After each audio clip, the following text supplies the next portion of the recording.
All right. Here we go, back again on the other side of the coin.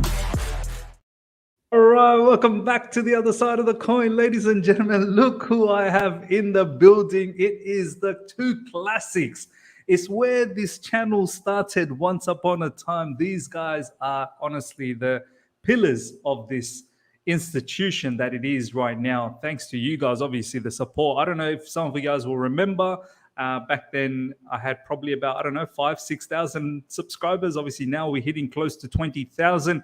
But for those classics, for those old timers that remember, Jonathan is in the house, Taron's in the house. We used to do the post-match reviews live together. Obviously, you would have remembered Jonathan from the Club World Cup trip that we did together as well last year, almost about a year ago. Yeah, you know, Shubra knows. That's when you know. That's when you know that Shubra is one of the old timers in the building. Look, I don't want to take up the limelight from the boys. Jonathan, first of all, how you doing, my man? It's great to be back. It feels like a bit of a reunion, but no. Thanks for having me, and obviously good to talk about Chelsea, and obviously lot going on at the moment as Miz has been covering. So great to chat about it. Yeah, man, it's buzzing. Everything is buzzing. I do have to say thank you to Taron. He's the one who actually reached out to me a couple of days ago saying, Miz, we need to do this, bro. We do need to get together. And I'm like, you know what? It's time. It is time. The time is right. And, just as The Rock says, if you smell what The Rock is cooking, he was cooking something. Taron was cooking something. And here we go. We're here. Taron, my boy, how you doing, man?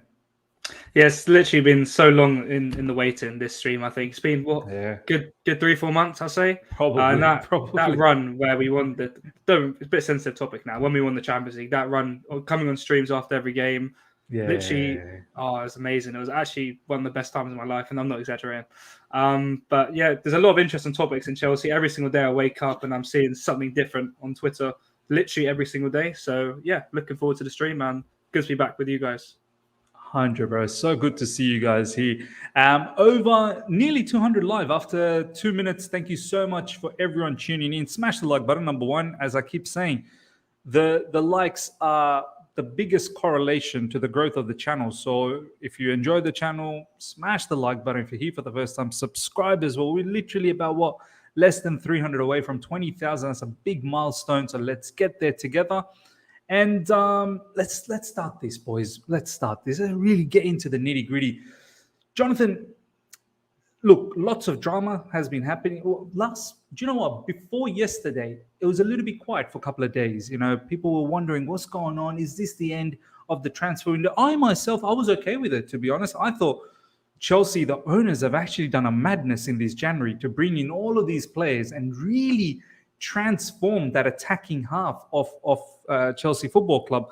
I know a lot of people will say, but Miz, there wasn't any midfielder, there wasn't any right back. I was like, okay, fine. We can't change the entire team in one window. Like, give these owners a break. Like, they've done really good to bring in João Felix, Madueke, Mudryk, David Datro Fofana, Andre Santos, who's balling it for under 20s in Brazil.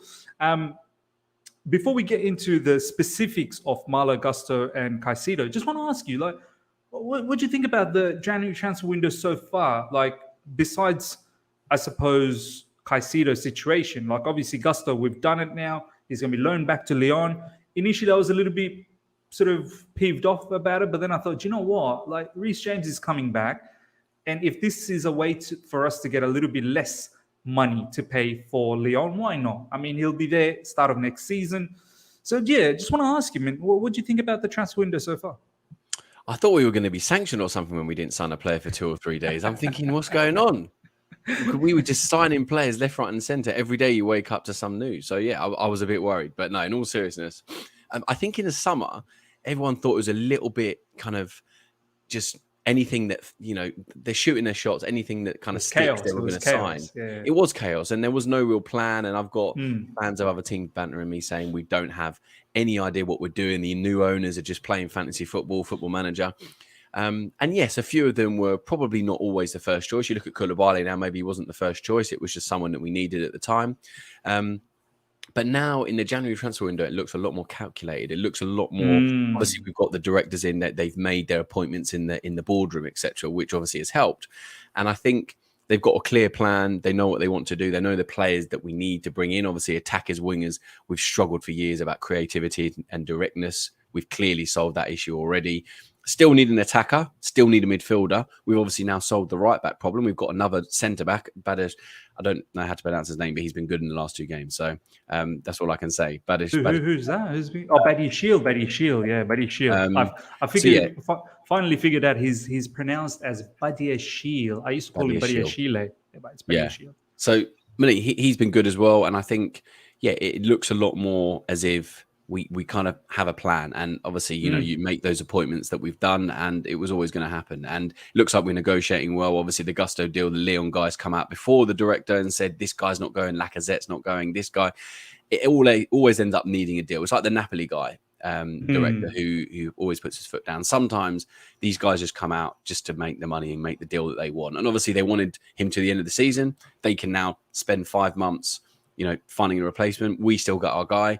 I think Chalobah's been all right at right back. Worst case, we've got Aspi. So whilst we would love James to be fit for 4 months, I think we've got cover just about. And if we can get a midfielder, we've strengthened the attack. If we can keep the ball in the final third a bit more, which we should do, it should be less of an issue. So I've been impressed. I think we've got a plan, which is good. But, the most important thing right now is just pushing up the table as much as we can. And certainly the signings we made will help us do that. Before I go to Taron, I want to ask you just quickly. I said a couple of days ago that once the window is closed, Mr. Potter, I need wins. I now need wins. Like, you got to start delivering me some wins. Is that how you feel as well? Or like some of those fans that are saying, but Miz, there's still no midfield. There's still no this. That there's always the glass full, half empty for some of these people. I'm thinking, it's time. It's high time. You got to start getting some wins, man. Is that where you are as well? Pretty much. I think he's obviously had this, 11, 12 days between the last game. He's got most of the players in to work on the training pitch. It's clear that we're going to probably play this 4 at the back and 3-3 maybe, like 4-3-3. I think with our midfield issues, it does still worry me. Obviously, we've got 2 out of contract, 1 next year, Kante and Jorginho this year and Kovacic next. But I think if we've got that 3 and we can stack it up a little bit, obviously have a mobile left and right back and wingers that want the ball and want to go at players, I think it will help our midfield to the end of the season. So Potter needs to start acting. He's got the players that he supposedly wants, and we need to see some good results, because I don't want to be in the Conference League. I mean, I don't want to be in the Europa League, but we can't be finishing 8th, 9th, 10th. It's embarrassing, especially with the squad we've got. So we need to push on. The pressure is, it's like with Tuchel when he got 1 or 2 signings and previous managers. The pressure is on when you've got something to back up, your lack of depth in the squad. So, it's time to start performing, definitely. 100%. Taron, what would you make of this January window so far from your perspective? Seems like, we're covering a lot of ground, man. I know right back, Malo Gusto got to be loaned back, but I still think Reece James is coming back. Touch wood, he doesn't get injured anymore. There's still Chalobah, as Jonathan was saying. Azpilicueta can still do bits and pieces. I'm not expecting him to be there full time. Bits and pieces here and there. And of course, the midfield. We'll get into the whole Caicedo conversation very soon. But so far, what do you make out of the January transfer window with the new owners? I feel like they've literally given Mr. Potter everything that he requires, I suppose. I think we're very fortunate that we have owners that can back us this much in one window, because it was clear that we needed a huge rebuild in this team, which possibly could take 2, 3, 4 windows. Our midfielders aging, our fullbacks, our left back situation's okay now, I guess, but our right back situation, we only have 1 injury-prone right back. Our attack is not scoring goals. Our goalkeeper situation is still, in my opinion, a bit unclear.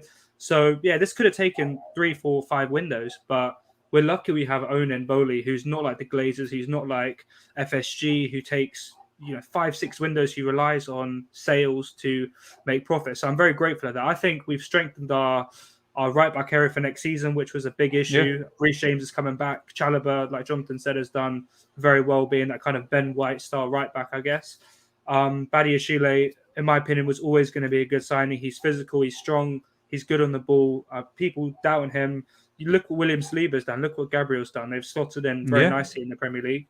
Our attack definitely has been sorted. And I'm happy that Vavell sat there and looked at the Premier League table and seen we've scored like the 17th or 16th or 15th lowest goals in the Premier League this season. So I'm very That's happy mad. with that. I'm very happy that they saw that as a major issue. Bought in João Felix, no messing about. Arsenal, Man United, written for him. Pay the loan fee, who cares? Madueke, extremely, extremely promising winger. Cuts in on his left, a bit more better dribbling, a bit more dynamic than Hakim Ziyech, which is maybe a bit more fitting. And Nkunku for next season. And obviously the main man himself, what's his name again? Mudryk, sorry about that. Yeah, he's going to be crazy. So I think this window, in my opinion, apart from midfielder, would have been the best transfer window I've ever seen at this club, by far. Brilliant. Before I talk about the next topic, which is going to be very interesting, which is about the manager, I'm going to quickly bring up the super chats just so that we can, address them. Valen, thank you so much for the super chat, my man. Now we just need Gusto to get injured, join the law. Nah. None of this. I don't want Gusto to get injured, man. Like, enough of these injuries that we've had. Alex, it's been a long time, Alex. Good to see you in the building. Thank you so much for the super chat. A bit off topic, but Jose Mourinho news is lingering around. Thoughts on him if Potter fails? This is exactly what I want to talk to the boys about. Boys, so firstly, Alex, much appreciated with that super chat. I'll go to Jonathan first, and then Taron, and obviously give my thoughts on it. Jonathan, this is a news that I thought people were just taking the mick. This is legit. I'll read out to you. This is what Matt Hughes from Mailsport, put out yesterday. Jose Mourinho wants to return to the Premier League, and his representatives have let Chelsea know he would be interested in any managerial vacancy at Stamford Bridge. However, Chelsea's owners intend to stand by Potter. Jose Mourinho. I mean, Jonathan, he's looking for 3.0. Some part of me, I'm a little bit excited, but then there's another part I'm thinking, dude, football has kind of left you. I know this is that romanticizing the situation. And Jose Mourinho, again, 3.0, bringing the shithousery back at Stamford Bridge with the plethora of quality that we have right now. It all sounds great, but you best believe second season or third season, it's going to collapse like no other. So, Jonathan, what was your initial feelings when I don't know whether you saw the news or, I mean, what's the go? Oh, I did, and I've seen the video, like a minute clip of him talking as well, in his usual laid back. This guy's multilingual, he's multi-talented, and look, he's obviously rekindled a bit of his aura, respect. And he's got back his reputation a little bit at Rome, obviously winning them a European trophy, which they've never done. Doing pretty well in the league, obviously revitalised Tammy Abraham in a league which probably suits him a bit more. But look, I think the first time was probably the best time we've ever had as Chelsea fans. People saying we were hard to beat, we were boring, but we also had the gravitas going forward. And those days were just so good as a Chelsea fan because he just epitomised a winner. Second time came back, won it again. Obviously, both times soured towards the end. And obviously, that was partly because of Roman style. Maybe the new owners wouldn't be as so cut and throat and wouldn't be as... They wouldn't act the same way. However... we've done it once or twice. He's gone to United, gone to Spurs. Spurs was that was a that was nasty. He shouldn't have done that. That was nasty. It was nasty. And look, we've got Potter. We've obviously, people are saying he's going to get backed by these directors or these owners, and we've got a bit of a vision for the future. If something was to go wrong, though, I mean, who better to step in than Jose? I mean, there's something. Come on, Jonathan. Come on. There's something that just in your heart and it's your head saying, I don't know, this is a good idea, mate. But then your heart's going, yeah, but remember how good it was. Remember how good it was. Those times, the first time, especially when we won the league twice, and then the one he came back and best believe everyone's watching press conference, Jonathan. Everyone is watching press conference. Yeah, look, I know he may be past it. I know he would probably cause issues. But I mean, if he was to come back and just put us back on the map and make, people are starting to hate us because of our transfer strategy, the FFP rules potentially changing because we found a loophole. We're starting to get that little bit of hatred back. And as much as, people will say, why do you want to be hated? It shows that you're the greatest. No one really hates Man City being so good. People hate Liverpool when they were good. And obviously Arsenal were getting a lot of hate, but that's when you're on top again. And right now, Arsenal think they're the biggest club in London. I keep telling my friends, where's the European trophy? They still can't find it. But I think we look, if I'm not saying I want it, I'm not going to say actively we're pursuing it, but if something goes wrong with Potter and he wants to step aside or they get rid of him, I mean, and Jose's available, why the hell not? I mean, Louis van Gaal went to Netherlands, 3 times, 4 times? Carlo Ancelotti's been back at Real Madrid. Does come, I believe he'll win something. Like he'll win something with us. He's just got that. It's just something about him that you just go, well, he irritated me in other clubs, at Man United and at Tottenham. But I mean, imagine if he wore the crest again. There's just something about it that you just, it's not probably right. It's like when, it is right. It's a Chelsea you've thing, eaten a bargain bucket at KFC and you then have the dessert. And then someone says, "Oh, do you want to know a piece of cake?" And you go, "Oh, I really shouldn't, but I'm going to have it." I'm going to have to. Same kind of situation. If you can see it, you just go, I only live once. I want to see, even if it burns the whole thing to the ground. Absolutely. Gotta have it, bro. I don't know. Like, I guess, Jonathan, you being only a few years younger than me, we're in the 30s. Maybe us, the sort of 30s, like Eunice is like me. Eunice was WhatsApping me all yesterday night saying, Miz, 3.0, baby, 3.0. And I'm like, no. Everything comes in threes. My mum used to say sometimes that the third thing is the last in the puzzle. And I don't know. There's just something that says, why not? Just do it. Agent of Chaos.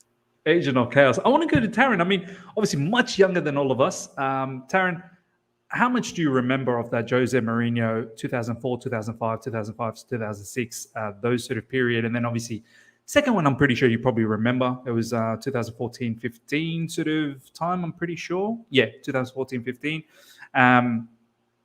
Do you want Jose Mourinho back? Third time, Taron? What I will say is, it's actually, I want everyone in the chat, you guys just imagine Mourinho with Todd Bowley's back in right now. 2 defensive midfielders, the best 2 centre-back pairing in the world, 2 defensive fullbacks, some creative attackers, and a big target man striker. Literally, that team would win the league by like 120 points, first of all. Second of all, I was about 1 year old in that season, I think, when it was when we won the league the first time under Mourinho. But obviously, seen Premier League years. I've seen the highlights. I've seen how incredibly difficult we were to beat with the likes of Terry at centre-back. It was crazy. And I think right now what the Premier League needs is that team that will, can I swear, shit house every single game and just literally sit back. Imagine Arsenal trying to get past a prime Mourinho team right now. Martinelli would be on the floor within 2 minutes crying. Saka would be crying within 2 minutes. You just know our team would get this attitude back, Taron. Like, it would be attitude era. Do you know what I mean? Much like in the WWE back then. Yeah, I think the mentality at the club right now, especially within the players, is lacking significantly. 100%. We've won the Champions League, but we do lack that winning mentality, definitely, in big games, even in the smaller games. So if there's one man who would change that, is Jose Mourinho. He'd come in, he'd sit all the players down, he'd say, if you lose this game, I'm going to lose my head in the dressing room at halftime. So my final point, I don't really want Jose to come back right now. I think we're building something nice under Potter.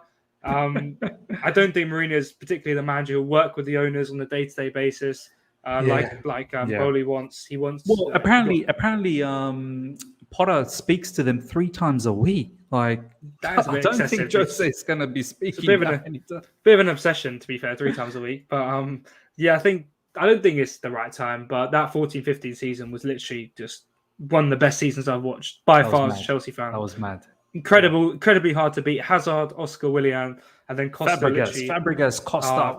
Yeah.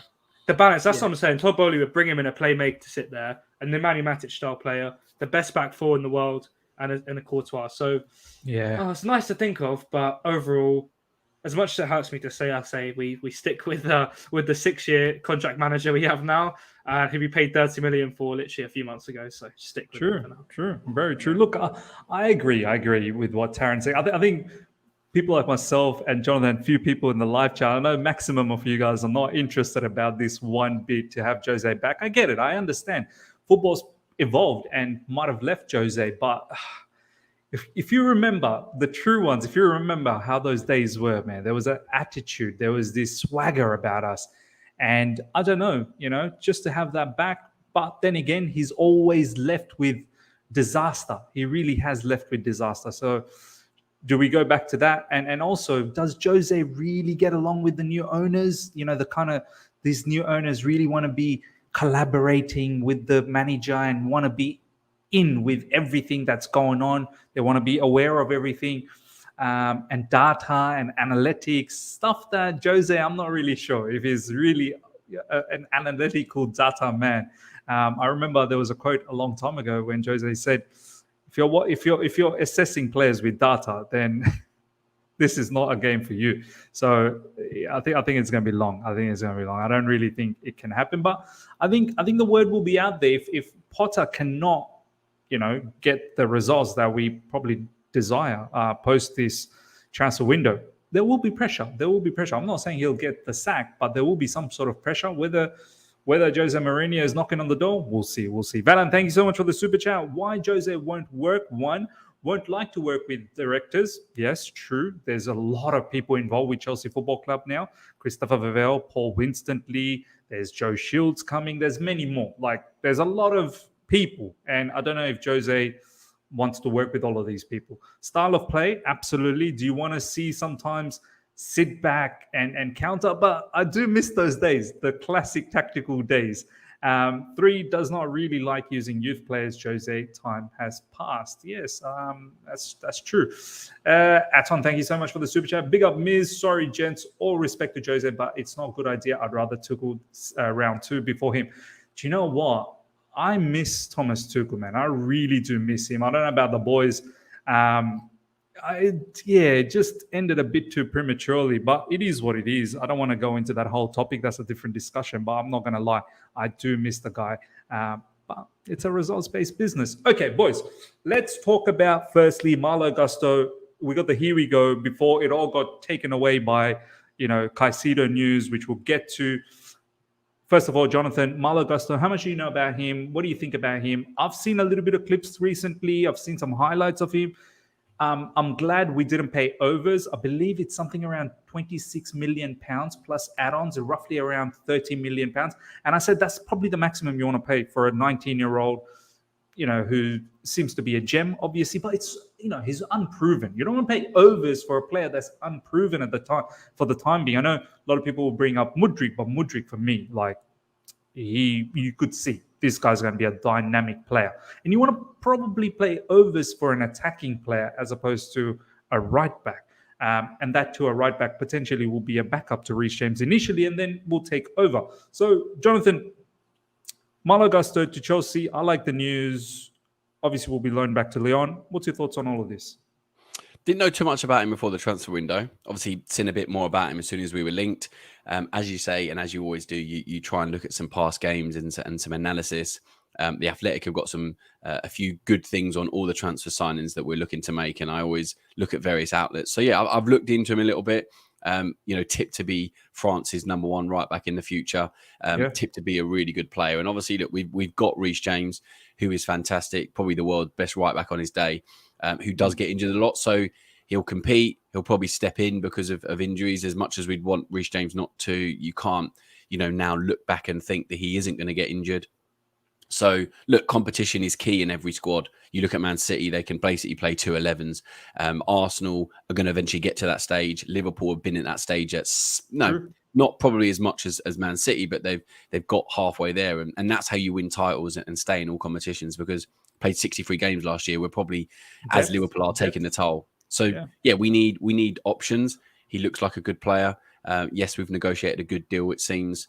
And he'll come in. He's young. He'll be hungry. And obviously, if you want to take on the mantle of being with Reece James' his position, I've got respect for that. So yeah, I didn't know loads about him. I didn't know loads about Batshuayi that we talked about earlier. There's a few of them. Even Mudryk, I didn't know too much about before he signed. But obviously, you can only really judge when they step on the pitch. And obviously, Mudryk has done well. Batshuayi has done well as well. So. So far, it seems that we've got a good identification of talent. And, as you say, we've got the deal done. It seems pretty happy for both parties. We've got cover until the summer. So, yeah, I'm interested to see how it works. Obviously, if we play a 4-3-3, depending on what Potter does, sometimes we kind of flex between 2 or 3 different systems. We need players that are dynamic, that are able to get up and down that pitch. Because when we've got Chilwell and James playing, we're a different animal. And Cucurella and Azpilicueta and whoever else. I mean, even Hall that's covered at left back. It's not quite the same as playing Chilwell out and out, James out and out. The best teams in the world. I mean, you look at I go back to the Man City and Liverpool that have won the league in the last 4 seasons. Dynamic, very quick, not always the best defenders, but will make sure that they push you back and almost play as midfielders really. Cancelo and Zinchenko before and now Ake and other players for Man City, and obviously Robertson and Trent we know for Liverpool. So those positions used to be frowned upon. Now they're key, especially in our system. If we can overload, you've got Reece James and Chilwell, Mudryk and let's say Felix, and you just go, well, who am I? Fullbacks are really attackers, Jonathan. Like, well, there you really, go. We've lacked. I mean, we've been starved of quality. We've been watching Christian Pulisic, who I won't mention my nickname for. We've been watching Ziyech coming in out of the team. Slamming Christian Pulisic out of nowhere.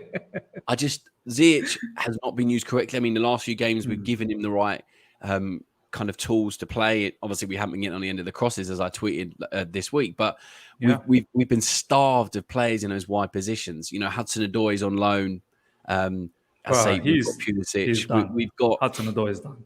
Yeah, we've got issues galore in those wide positions. So then you add a good player there. You add a left and a right back that are functioning. You've got a midfielder that can potentially join the attack. You've got a functioning kind of forward and centre backs. It's going to be good. So yeah, I mean, to go back to Gusto, it looks like we're moving in the right direction, and we're trying to do the right thing. And as I say, it looks like they've identified good talent. It's someone that we wanted to get. It's not like we're going in for our second, third choice, which I felt like we did a bit in the summer, as I mentioned with Koulibaly. So that's important. If it's someone we wanted, we've got the deal done. And I think we just have to trust. I mean, we can all watch compilations. We can all, listen and read as much as we can, which is obviously we do. But the proof in the pudding is when they step on the pitch. And when Mudryk came on and did that 15, 20-minute cameo, you go, okay, he's got to build on this, obviously. It's a small cameo. It's easy to come on when the team's tired. But, yeah, he was exciting. And, Felix had a good debut. As I said, the other signings are fitting quite well. So the identification and a clear plan, as we mentioned earlier, seems to be there. So I'll trust it.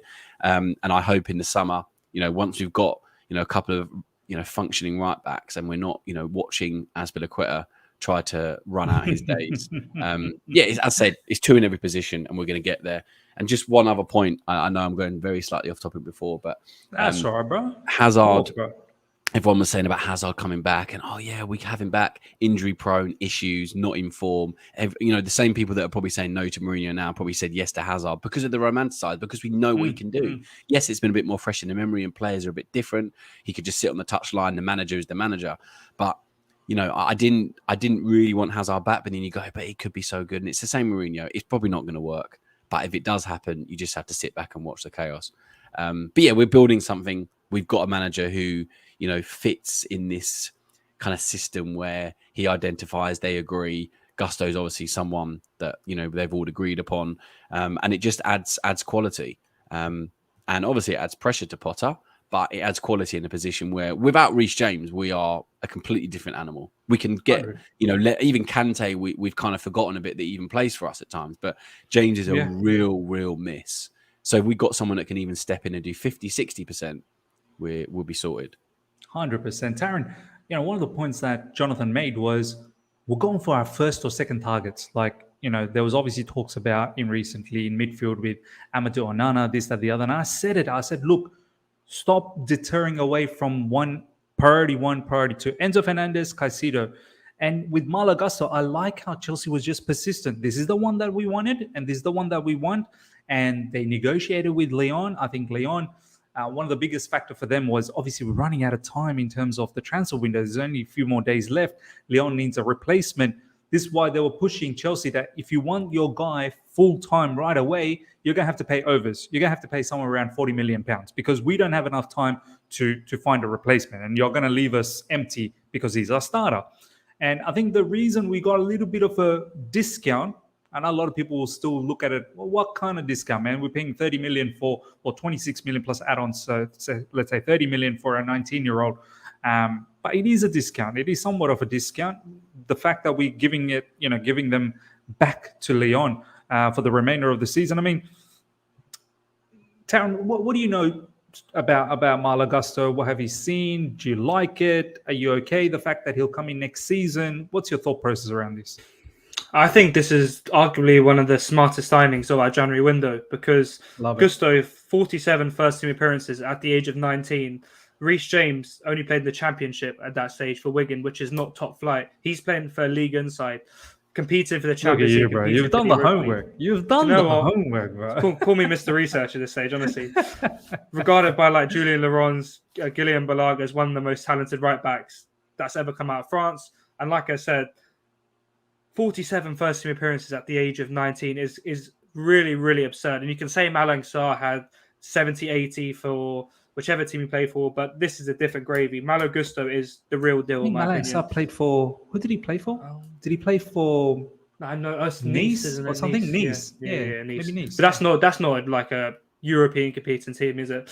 But the main issue I've seen is take that Bournemouth game when we came back, for example, flowing attacking football, going forward with Reece James on the right, creating numerous amounts of chances. The minute he gets injured in that game, we see Sterling isolated on the right, no attacking threat whatsoever. The 4, 5, 6 games since then, completely stale on the right-hand side with Azpilicueta. Fair enough, Chalobah's done decent. Ziyech can't do it all on his own. So I think having this release of pressure of Reece James next season will potentially take him from an amazing footballer to definitely world-class, because he doesn't need to feel the need to constantly go crazy every single game just because the team needs him. He will know that, you know, he's competing with someone like Gusto on the side. They'll motivate each other to do better. They're both very, very talented young players. I don't think they'll be too competitive. I don't think Reece James needs someone like Danny Carvajal or someone experienced, because he's already so experienced himself. He knows he's Gusto will be like an understudy, Taron, right? He will be like an understudy. Exactly. Yeah, that's crazy to say, because Reece James is like, what, 21, 22 or something. Exactly. And I think you also have to take into account when Man City signed João Cancelo for £60 million and got rid of Danilo, you must have thought, Kyle Walker has just won the Premier League and been in the team of the season. This is a crazy, crazy signing. But look what's happened. I know he's playing left back now, but that competition has made City even better. No pressure, right hand side, left hand side, so dynamic, so many options, and it's just taken City from a one league title winning team in 17-18 to the next season, the next season, the next season, the next season. And like Jonathan said, Arsenal are building that right now, Phil. This is the team we need to start building. Squad depth, young, a mixture of young and old, competition, even with our world-class players. And like I said, Gusto is extremely good going forward. He whips in a great cross, very attacking, dynamic, great defending. Very good in defending, actually. Very, very good in defending. I saw his recovery pace and his work off the ball, especially in defense, is very good. I want to ask you, Taron, do you like the young profile that we're going for? I said recently in one of my streams that maybe some of the older players, like in the likes of Aspie, in the likes of Kovacic, in the likes of Jorginho, Kante, I don't know, maybe they've seen some of the classic managers at Chelsea Football Club, and then they see Graham Potter come into the door and they're like, who are you, bro? Like, we've been managed by some top dogs. Like, who are you, literally? I don't know. Maybe some might think that way, some may not think that way. And this is what I've been saying recently, that I think the young profile is good for Graham Potter, because these young batch of players, they won't know too much about, but like, they wouldn't have been managed by any of the classic managers of the olden days. You know what I mean? For them, Graham Potter might be like, yeah, you're a big show manager. Like, and I think Graham Potter could get that authority, that the level of authority that he is probably looking for with these players. And I'm not saying influx the entire team with youngsters now. Like, obviously have your experienced head, but I think having these young players, it's probably beneficial for Graham Potter as well for the long term. Is that how you think as well, Taron? I think all the players really need to do is see how much he developed some players at Brighton, some really young players. Not off the top of my head, but he did develop a lot of players at Brighton, from decent players to players that dominated. Alexis McAllister, Caicedo now, for example, now 75 mil. From even Basuma. Basuma was balling over there, bro. Again. There's lots of players. I can't really think of all of them. Even Matoma did amazing under Potter. But Danny Welbeck under him was looking good, bro. Yeah, come on. Exactly. So Potter definitely takes the time, and he has the right team around him. Bruno Salto, a former player of Brighton, a very good management team behind him to work with the young players. And I think as a young player, what you want to do is see does this manager give opportunities? Because under Tuchel, I know don't really want to bring him up right now, but Livramento, Lewis Bate, many players saw that there was not really a clear pathway. Look what happened with Abraham. But with Potter, there's definitely a pathway into the first team. Hence why players like Charlie Webster is signing a new contract. Armando Broja signed a 5-year deal recently. It's just Omari about Hutchinson, Lewis Hall. Yeah, Lewis Hall. He's been given crazy opportunities for someone who's not even had a loan. So I think you look at the manager, in my opinion, and you need to see the clear pathway as a young player. And I think that definitely is there. Potter's been calling up all these players, persuading them to come, and they're not saying no. And Gusto to agree to come, despite knowing Reece James is your target. Potter must have really sold him something over the phone and said, look, I give young players opportunities. I have a clear pathway for you. So I think that is a benefit. I'm pretty sure he would have also said, I'm pretty certain Reece James is going to get injured, so you're going to get your game time. Yeah. I have a hospital's phone number on speed dial, don't worry. Yeah, I think there's a clear pathway at Potter, and that's one benefit of having Potter is that he does develop young players, which is easily perfect for our project that we have under Bowley, 25 years and under. So great. 100%. And young players, they'll rise in value as well down the track, which is fantastic. Himanshu, thank you so much for the super chat, my man. The only thing Jose wins with Chelsea is Audi Cup. Come on, man. Don't do that to the boy. Come on. There's Jose, man. He's Jose. All right, ladies and gentlemen. Now is the big conversation that we've been all waiting for. Over 650 people live. First of all, smash the like button. Let's get those likes up to well over 200. Easy. That's an easy target. We should actually aim for 300, 400. The lads are back, and hopefully they're going to come more often, which will be fantastic. Make sure you follow them on their socials. The links are literally in the description. Jonathan on Twitter, Taron on Twitter. The links are there. And also Taron's TikTok. Taron's doing some madness on TikTok. I don't know if some of you guys have seen some clips that's floating around in Twitter at the moment. That's Taron's TikToks that's going around Mason Mount and Mbappe comparison. I think Mason Mount and a few other people. And it's literally doing the rounds at the moment. So please look out for that. Before we go into the Caicedo conversation, the latest, there's a lot that's going on. I'm just going to quickly read this out. I'm told Moises Caicedo was interested in Chelsea, but was fine waiting until the summer. Arsenal bid has changed things, however. Thought of an immediate title race has given an urgent desire to leave. And obviously Trossard, his teammate, is over there as well. But then again, like Caicedo literally follows every Chelsea player on his Instagram. Like I've not seen a single Arsenal player there. And I think recently he likes a lot of Chelsea posts as well. And I think Coquerel, off the back of yesterday's statement, which we're going to get to with the boys, liked that statement too. Brighton won't be bullied into anything. And this is what David Ornstein is saying as well. Moises Caicedo will not attend Brighton training at 11 a.m. That's mad, man. I really wanted Brighton to knock out Liverpool, and now this guy's potentially not going to play for Brighton, which is sad. Moises Caicedo will not attend Brighton training at 11 a.m. nor play versus Liverpool tomorrow, so he's going to go.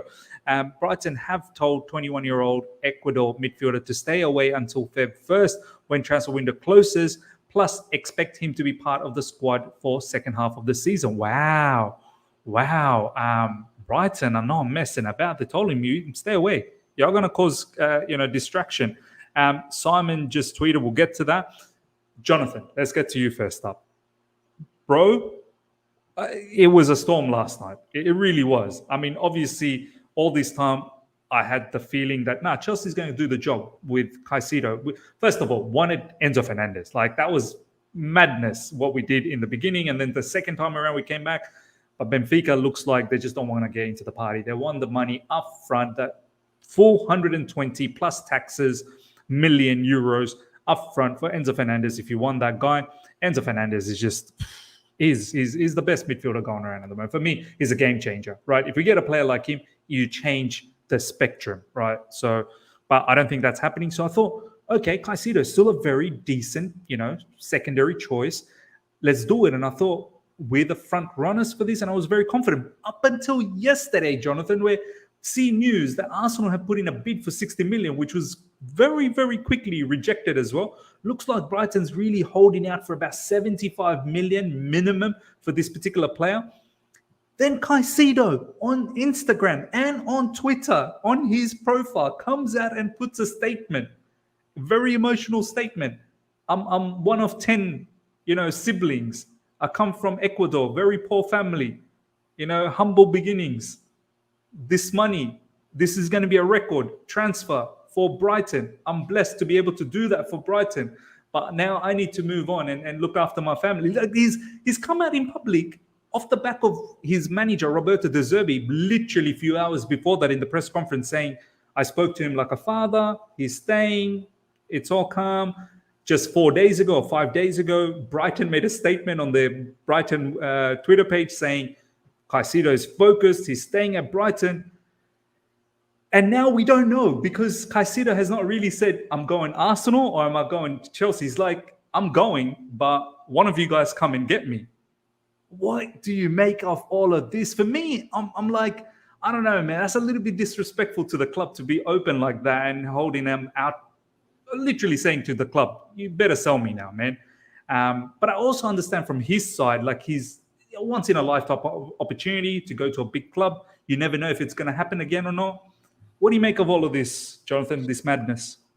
I think a lot of people are referring to Simon Phillips and other tweets just now where they've basically said that, just to quote Simon Phillips from Jono Haff, the Charlie Hathington, and I think there's another tweet from Ornstein or someone else as well. But basically, he said that they're told that Caicedo was interested in Chelsea, but was fine to wait until the summer. However, Arsenal's bids changed things.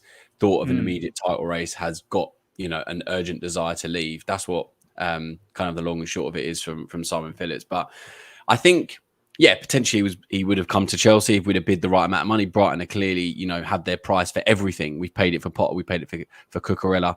Clearly have their price for everything, and maybe he was willing to wait. Maybe he was willing to come now if we'd have paid the right price. But Arsenal are pushing for the title. As I said, they're looking to build a 2-11s.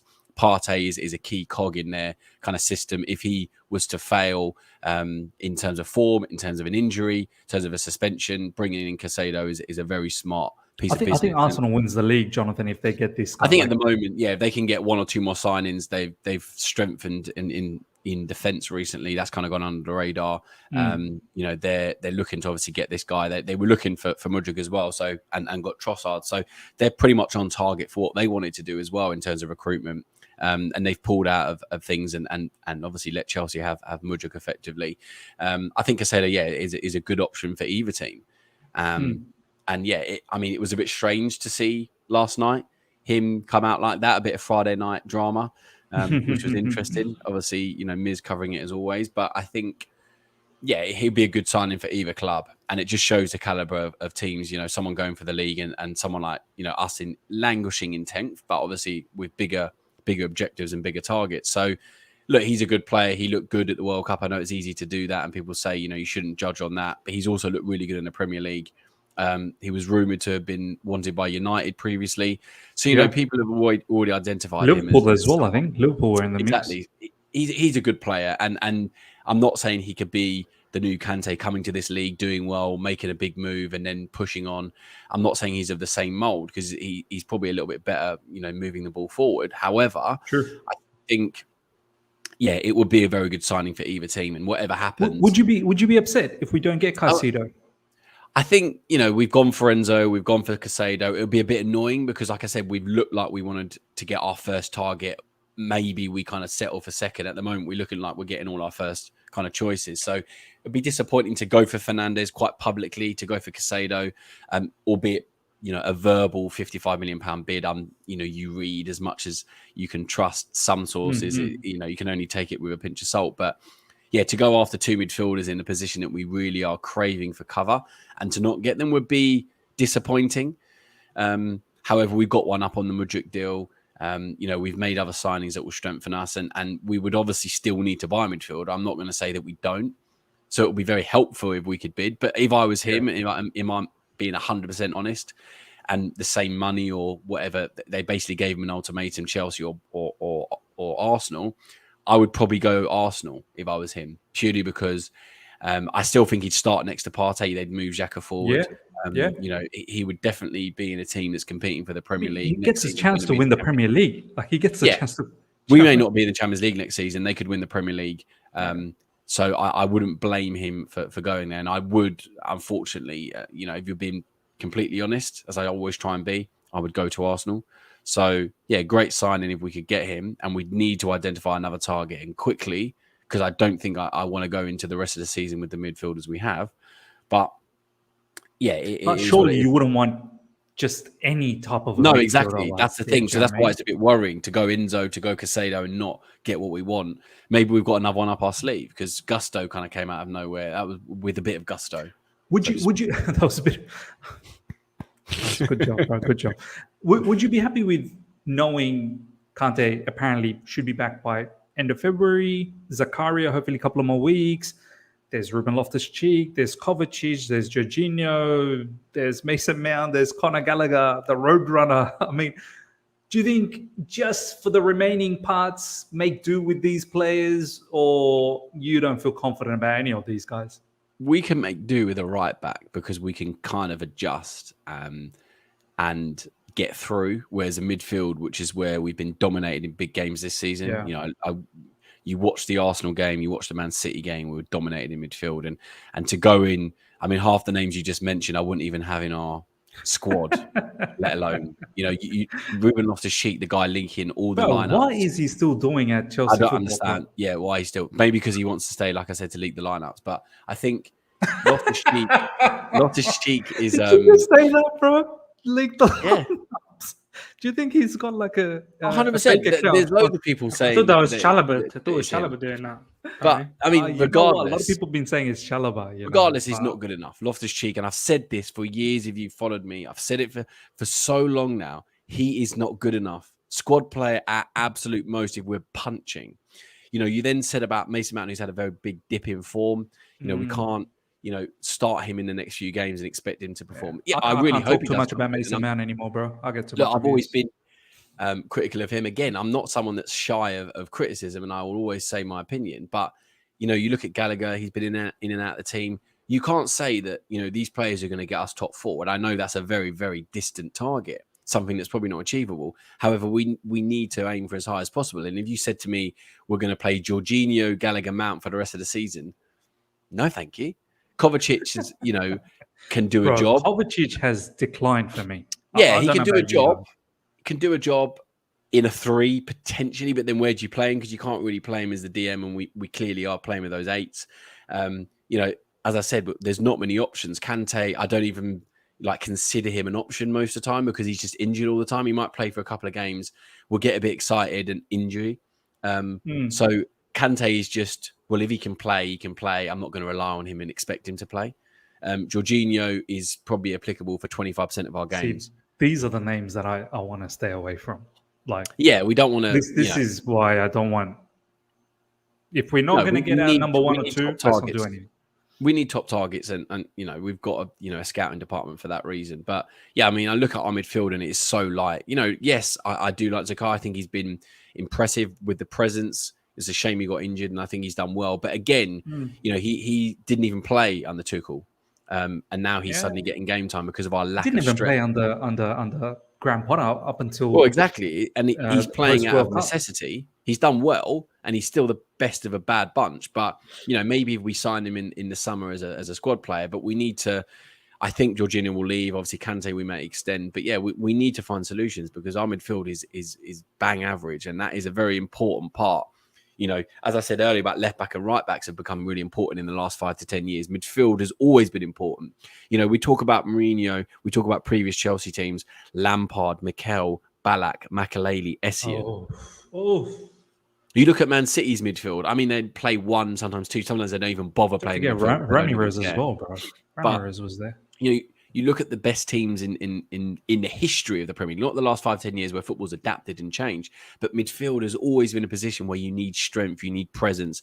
You look at the Roy Keane kit, Vieira, those kind of people just with presence, but also ability. And I'm not saying we're going to get the next Vieira, the next Keane, but what I'm kind of getting at is that we need to have strength and depth in our midfield because it is something which you play through most games. And in the big games, that's generally where the games are won and lost. And we've really struggled this season and in the last couple of seasons. Obviously, Kante's been a big miss. And if he can play, great, as I said, but we can't rely on him. So yeah, back to the point, I think we need to sign someone. We don't sign Caicedo. We need a plan B, and we need it now. I don't want a stopgap. I want someone that's there for the long term, but also we need to sort contracts. So there's a lot to do. And this is, the right back was a problem. The midfielder was a problem. And I think the midfielding, that issue is now really at the forefront. That's our main priority and something that we have to sort. I know we've only got like 3 days left, but something needs to be done because I am not confident going into the rest of the season with the midfielders that we have. I mean, Dortmund's a massive game. You want to go into that game? Bellingham, the beast that he's been coming up against Jorginho. No, thank you. Man, Taron, I want to throw a different spanner. Obviously, Jonathan said, got to do something. And I think he also agrees by doing something, we don't want to do something rash either. We don't want to bring in like your Amadou Onanas and Sander Berge and all of these kind of players. No disrespect to them. I think they do a job, but I think we're going to be falling into that issue again where we're left with a lot of unwanted players. I want to throw one name at you, and I've recently talked about him. I don't want to throw him into the deep end, but potentially some minutes here and there. Andre Santos, the 19, 18-year-old, I believe, playing in the under-19s Brazilian South American Championship at the moment, under-20 South American Championship, scoring goals, looking really good in midfield as well. Not really, he's not really known for his goal-scoring ability, but he's scoring goals. It's more of his central midfield, play. Is that a kind of player, like if looks like we're not going to get Enzo Fernandez, I think that's done and dusted unless some miracle happens, and I'm hoping there is a miracle. Caicedo is literally 50-50 where it's going. Andre Santos, would you rather him being around the squad and not really panic into buying someone that we don't want? First of all, I saw in the chat someone said I look like Kepa, which I've never heard before. So I just thought I'd bring that up. Honestly, never heard that, but I'll take that, honestly. But yeah, back to Andre Santos. I think it's a very difficult one because he's clearly by far the best player at the South America, the under-20 Copa America, which is a tournament where some big players have had their breakouts, such as Vinicius Jr. And I think there's a lot of big talents in that tournament, obviously from the likes of Argentina, Brazil, Chile, Ecuador, and to stand out in that tournament is credit enough in itself. Second of all, I think you have to bring him with the first team. You have to let him train. I don't think he's even had a training session with Potter yet. You have to make him see if he's against, the likes of Jorginho, Kovacic, some big names. If he stands out and he doesn't feel like a youth player with that group, and he's clearly competing, being bullish, competitively aggressive, great on the ball, composure, then I think Potter has to potentially bring him into the first team for the subs bench, and then bring him on and give him some game time. Maybe we're not in any cup competitions anymore, but give him some game time off the bench. If he performs well in that game time, then give him the opportunity. But right now, you're looking at a player who's come from Brazil, come from a league that's much less competitive, who's had rarely any minutes for a big side in his whole life, has not played with any big names, has not played under a very tactical, competitive system. So I think you have to be patient. And people who are saying throw him straight in, give him the centre defensive midfield role right now. He scored 3 goals in an under-20 tournament. I think that's a bit naive, and I think that's just the Brazilian hype that's coming up. But from what I've seen of him, 3 goals so far from a defensive midfield role, he does look like the real deal, in my opinion. And there's even people at Vasco da Gama who have said 20 million is an absolute bargain for Andre Santos, and he should have been worth the same as Endrick, the same as Vinicius Jr., the same as Rodrigo was. He's captain as well. Taron. Seems like a bit of a leader. I'm sure we've all seen that video of him in the changing rooms with all the players around him. And that gives me, this is a bit far, but gives me Thiago Silva vibes. The way he just rallies the troops like an army general. So I think in the future, he definitely is going to be a crazy steal. But right now, I'm looking at Ethan Ampadu as an option. And I've seen that in the comments a lot coming up. But even before that, I was thinking Ampadu, even when I've seen him play defensive midfield for Chelsea in friendlies and other games, he's not been half bad. He can hold the line very well. He's good on the ball, composed on the ball, can spray out passes very comfortably. He holds his position very well. He's had decent first-team experience in the Premier League especially. So I think as an option, it's very unlikely, but you call him back now because we're extremely short in midfield. Loftus-Cheek, as Jonathan said, don't know if he's leaking lineup specifically, but I can't confirm Is this that. guy? I Is don't this think he guy said going to be that. known as the leak the lineups guy? Lineup guy. I mean, is he? What Honestly, is I've that? never What he seen this does? Is that before. his role? I've never seen this before, but that's not the role I want on my team. Put it that way. You can get out tomorrow. Jorginho, not. 150K to leak the lineups. Yeah, I That's all know. right, bro. That seems like the dream job. Maybe I should start lifting weights and get skin fade and play for Chelsea then. But yeah, I don't. Our midfield is not good enough. Ampadu would be a good option. Andrew Santos for the future, but it's difficult because my first option is Enzo Fernandez, and I think if you don't get him, Caicedo is extremely inflated in my opinion. But Enzo Fernandez is the real deal, and I say we wait out for the summer and just get through it somehow. Nah, man, that's well said. A few things I want to touch on. First of all, he doesn't have a work permit. I think Hanif is talking about Andre Santos. Look, he may not have the work permit now. It's not going to be forever. Sooner or later, he will get a work permit. So Chelsea will sort that out. So don't worry about that. In regards to Enzo Lee, a lot of people talking about this particular player. I didn't know much about it. I spent quite a bit of time today just looking at some clips, some highlights from the matches. Look, he looks all right. I'm not even going to lie. He does look all right, but he's nowhere near the quality of Enzo Fernandez for me. Like, nowhere near. Like, he's okay, but he's nowhere near. And I know he's 22, potentially could get better. Another one of those opportunities. But I don't know if we've taken in some good gambles in this particular window, like your young players like Andre Santos, David Datra Fofana. I don't want to influx the team with gambles. I want some players that can actually ball out as well. Mudryk, we saw what he was doing in the Champions League. In the likes of Enzo Fernandez, we know what he was doing for Benfica and Argentina. I want some quality as well. I'm not saying Enzo Leafy is not quality, but I feel like there's a slight bit of a gamble, which I think we've taken quite a few gambles. Madueke, I think, is a bit of a gamble as well. Paying for PSV. So, yeah, I don't know. Maybe let's watch a little bit more of Enzo Leafy and then we'll figure it out. In regards to what Taron said for Caicedo's valuation, he's a bit blown out. Of course he is. Of course Caicedo is. But I think the issue that what we're facing right now is the market. Like, they know Chelsea desperate for a midfielder. So any club out there will inflate their midfielder's price. So you got to understand that. Our issues are so public, people know what our weakness is. So they're always going to jack up the price. And similarly, people know the players that we don't want in our team. So when we're trying to sell, they're going to try and lowball us. So it's overs for players that we want and unders for players that we want to sell because of the situation that we're in. Had we not had our situation so public where it's not so glaring that we need a midfielder to sort us out, if we've done our business more discreetly or more in a proper plan wise, then you wouldn't have these teams inflated. But then again, they're always inflated for Chelsea Football Club. It is what it is. All right. Last but not least, ladies and gentlemen, we want to talk about quickly in regards to Cesare. I don't know how to pronounce this guy's name, man. Is that guy who's going for the kid that's going for loan to Reading? We brought him in last summer. One of the youngsters that our owners, out of all the different youngsters that we've got, is going to Reading. I think you pronounce his last name as Casadei.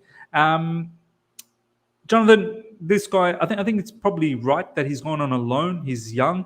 I think he scored a screamer before the World Cup. There was a really nice goal from midfield that he took from long range for a development team. Why not? Let's see what happens at Reading. Hopefully he gets an opportunity to do well. And then, who knows, next season in the preseason, let's see what he can do. Thoughts on this particular move? I think the youngsters we've brought in and just anyone else that isn't going to get game time in our first team and is probably too good enough to play in our under-23s does need to go and get game time. The Championship is very competitive. It's one of the best leagues in the world. It's one of the most watched. It's got some really, really competitive teams in it. And I know Reading kind of have fallen off a little bit from earlier in the season, but look, game time is key. And if they're going to guarantee him game time in the Championship, I think that is important for any of our younger players to do. I know someone mentioned in the chat, and I saw it as well, that Harvey Vale's come back. Dujon Sterling, I think, is still out. We've got so many youngsters on our books. And yes, I think the under-23s is okay for a certain type of player. Maybe they are quite young, 15, 16, 17. But as soon as they reach 18, 19, I think they need to go out on loan. If they're not going to play need to play first team football week in, week out and train with other players that can improve them. So yeah, I welcome quite a lot of these teams, bringing in our players on loan. I mean, look how well it's done for Colwill. Could maybe have stayed at Stamford Bridge, has gone out on loan, eased his way into the team, taken time, but now, he's shining.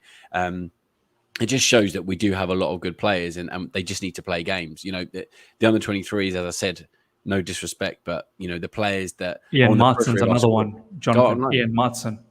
Yeah, I mean, look at him at Coventry. Burnley. He's been absolutely brilliant.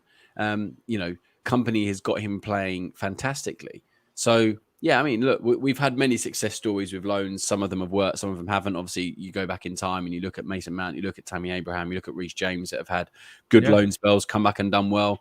I think it's just something that needs to be done in terms of just loaning players for minutes. They're not going to improve unless they play minutes and unless they're competing to get in the first team. So yeah, I welcome these kind of moves, definitely.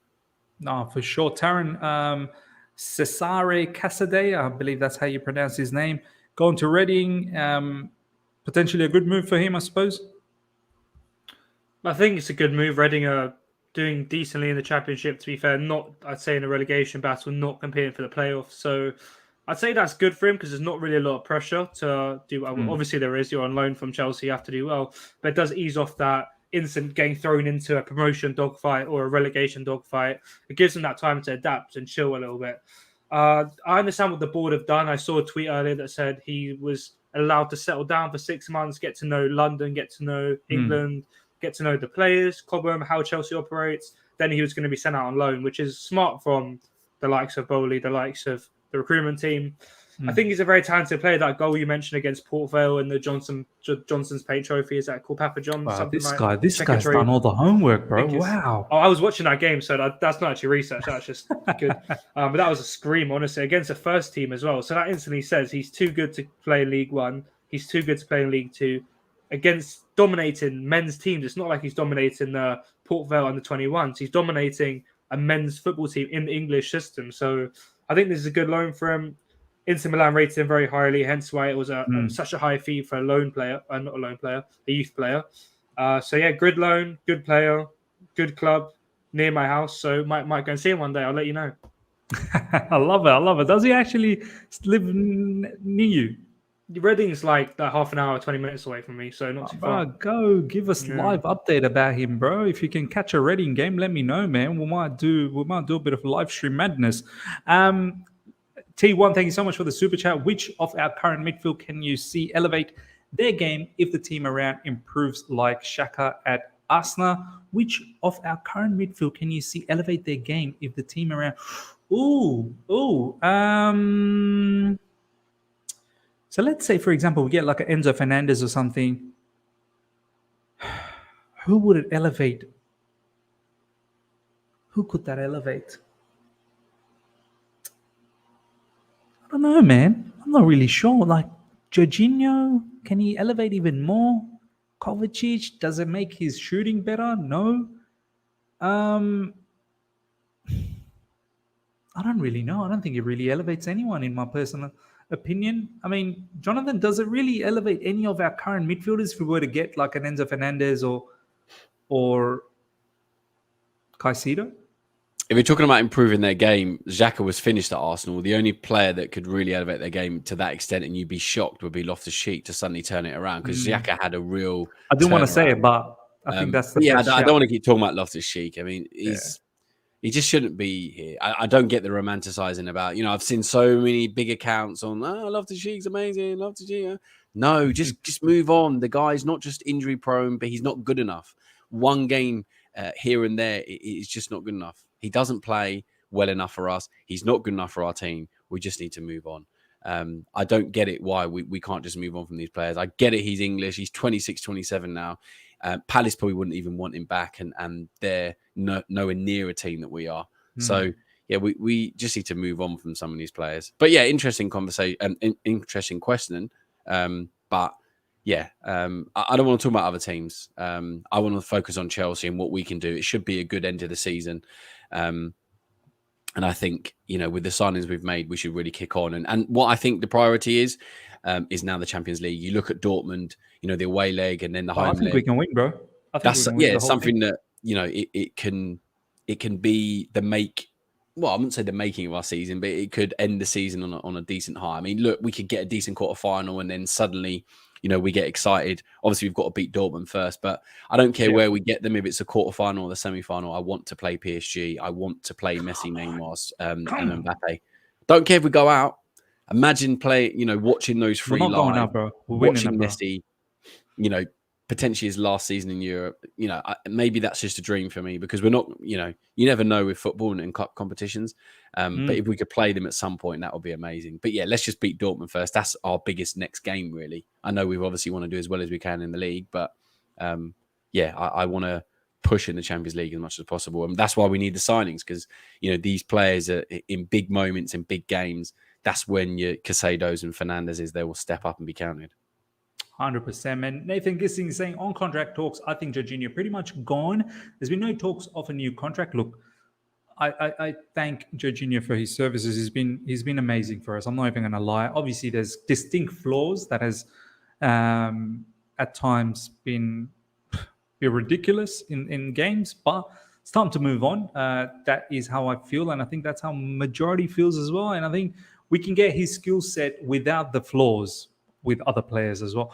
Moises Caicedo will not return to Brighton until after the transfer window closes. Club stance on the sale remains unchanged. Caicedo will not be part of the FA Cup game with Liverpool, although Souttar's and Caicedo's new agents haven't given up. Brighton planning to keep hold. Do you know what? If Brighton are able to keep, that just shows that Brighton is not a club to be messed around with. I know they're a selling club, but Brighton are doing really well under Roberto De Zerbi. De Zerbi looks like he's a manager. He knows what he's doing. Brighton's 6th, If Brighton finishes 6th in Europa League position, that is huge for them. Huge.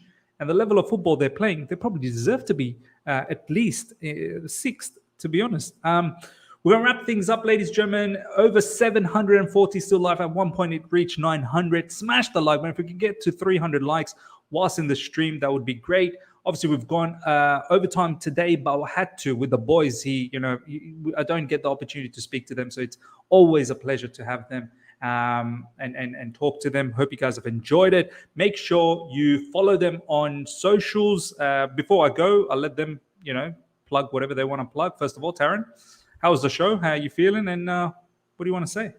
Yeah, thanks for having us all back. It's honestly been an amazing discussion. Lucky we support Chelsea. We have so many topics to talk about, and we can honestly sit here until like 10 p.m. today. It would not get boring at all, would it? There'll be some new news with bid for like Ronaldo, something crazy like that. I honestly wouldn't be surprised. So, yeah, great show. Looking forward to the next one. Like you said, we need to make this like a regular thing again. In my opinion, will, bro. We will. Go bring this band together, bro. Yeah, exactly. And the viewers on the stream, crazy, honestly. Thank you, everyone, for being on the stream, liking, commenting, and engaging, because that's what makes the show so interesting. And yeah, just to plug something quickly, if you could all follow my TikTok account, Jonathan's looking. If you could just search out Viva Football on TikTok, that'd be great. And ladies and gentlemen, please do this for me. Honestly, if you guys love me, love the channel, please go out there and follow Taron on TikTok. Taron, let the people know, bro. I want at least minimum 600 going and following you on TikTok, bro. Please. Yeah, Jonathan is doing a great reenactment of what you should be doing right now, to be fair. Just search out Viva Football, VIVO, this one. Some of them thumbnails are very bad there. But yeah, if you search up that, do a lot of football interviews. And my slogan is, the football's biggest question. 1 second, Zakai, go out. Sorry, I'm talking to my son because he's coming in trying to talk. That's all right. My slogan is football's biggest questions are football's biggest stadiums. So go into the best football stadiums in Europe and interviewing fans about the biggest questions, including Mount or Mbappe, which incredibly all the Chelsea fans said Mount. Let me know what you think of that. So if you want to follow that, go and search it up, and I'd appreciate a follow. Thank you. Brilliant. This is my younger brother, by the way, S. Hussein, Shabab Hussein. He's saying, love your work, lads. He actually tunes in on and watches the streams. He's the Arsenal fan. So people that are calling me Arsenal fan, he's the real Arsenal fan, my younger brother. It's a subject, Miz. We shouldn't talk about this. It's like me accidentally not pressing the mute button. People always say, Miz, what's going on? Are you an Arsenal fan? I'm like, oh my God. But Jonathan, Come on, let the people know what's I going want people on. to follow Vivo Football. Obviously, you know, Come on. everything. Life is crazy, as Miz is ever present in this kind of community, and he does it as a great service. So I just want to make sure that you follow him, and follow his stuff, and obviously support him. You know, obviously I'm really interested to see how Taron grows his Vivo account, and obviously that was a really interesting video that went viral. Make sure you follow him, and obviously, look, I'll always give my opinions. I'm always honest. People don't always like it. People criticize me. You know, my Mount stuff. People don't like, but at the end of the day, I'm just here to be honest and give my opinion. I'm here to watch By Chelsea. the way, Jonathan's a match goer as well, and he talks about Mount in a very indifferent manner Not at match going times. way. But that's the thing. I don't care about being different, about having different opinion. As I say, for me, you know, football is a game we all love. We've watched Chelsea for so many years. We all watch it in our different ways. I don't like all this. You don't support this or you don't support that. I just don't get why, you know, fans dig at each other. All I care about is, you know, I watch the football. I give my opinion. If you don't like it, you don't need to follow me or you don't need to listen. So it's very simple. I don't get all the slander, whatever you want to say. I just, you know, want to be honest. So yeah, I do tweet a bit. Obviously, I'd love to come on here a little bit more because, you know, Miz is my guy. It's great to see Taron, you know, do things in his personal life and also, you know, what he's doing with Vivo Football. So yeah, little things like that is, yeah. I love this comment from Balak CFC. I'm not proper Chelsea in my book. Up the minerals, Mount. Hate that word minerals. I banned my friend, you know, Worldwide Chelsea from saying it because that guy is just, I don't know. He talks about brand envelopes, but that guy must be sitting on a load from Tony Mount. So yeah, look, at the end of the day, yeah, it's great to come on, great to chat. And as much as we joke and have banter, you know, it's good to talk about Chelsea. So thanks for having me. And yeah, obviously hope we need to do this again soon. Brilliant. Well, on that note, ladies and gentlemen, we're going to leave you guys. Hope to see this team back very, very soon. We'll try and see if we can cook up some watch-alongs together, Chelsea watch-alongs with us three, with Sai, with Ishan, with Ryan. Let's have a party. Hope Chelsea wins. I think if we don't win, none of us will want to be in the stream. But hopefully Chelsea starts winning. But yeah, until next time, everyone, take care and see ya.